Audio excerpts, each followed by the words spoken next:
নমস্কার বন্ধুরা, আশা করি আপনারা সবাই ভালো আছেন। আমার আজকের রেসিপিটি হলো ফিশ কাটলেট। প্রথমে আমি কড়াইয়ে জল দিয়ে দিলাম। এবার দিয়ে দেব 1 চা চামচ হলুদ গুঁড়ো, স্বাদ অনুযায়ী লবণ। এবার দিয়ে দেব ধুয়ে রাখা মাছ। মাছটাকে ভালো করে লবণ ও হলুদ দিয়ে সিদ্ধ করে নেব।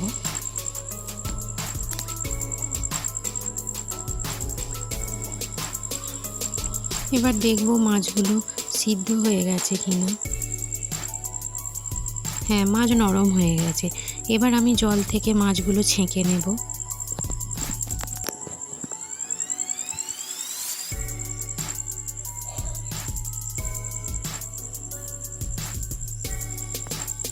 ছেঁকে ঠান্ডা হতে দেব।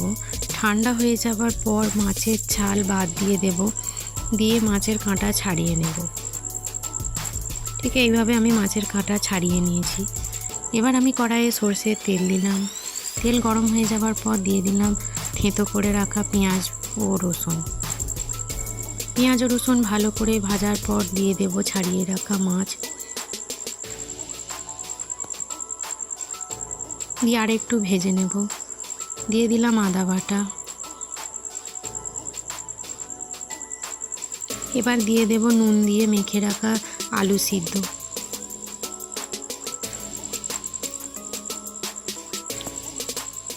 আলুটাকে ভালো করে মাছের সাথে মাখিয়ে নেব।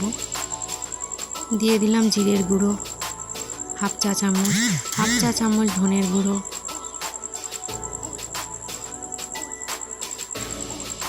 দিয়ে দিলাম ধনেপাতা কুচি। আমি প্রথমে মাছে লবণ দিয়েছিলাম বলে আলুতে অল্প লবণ দিয়েছি, এখন আর লবণ দেব না।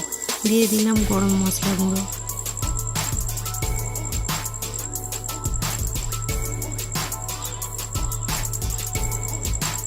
দিয়ে দেব লঙ্কা গুঁড়ো স্বাদ অনুযায়ী, আপনি যেরকম ঝাল খাবেন সেরকম দেবেন।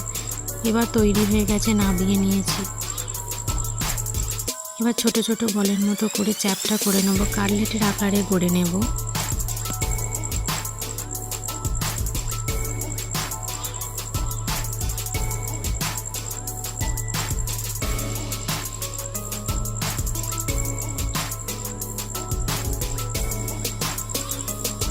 এইভাবে আমি সবগুলো করে নিচ্ছি। এবার আমি ব্যাটারের জন্য দিয়েছি কর্নফ্লাওয়ার।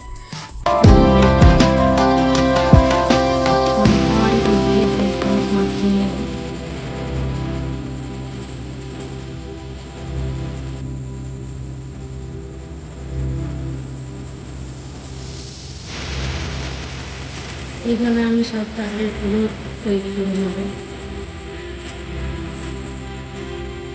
কড়াইয়ে ছাকা তেল দিয়েছি, দিয়ে একটা একটা করে ছেড়ে দেব।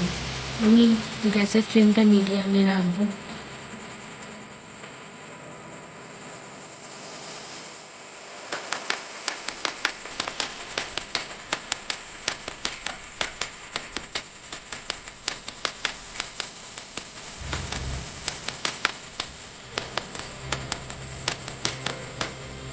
এক পিঠ ভাজা হয়ে যাবে, উঠে নেব।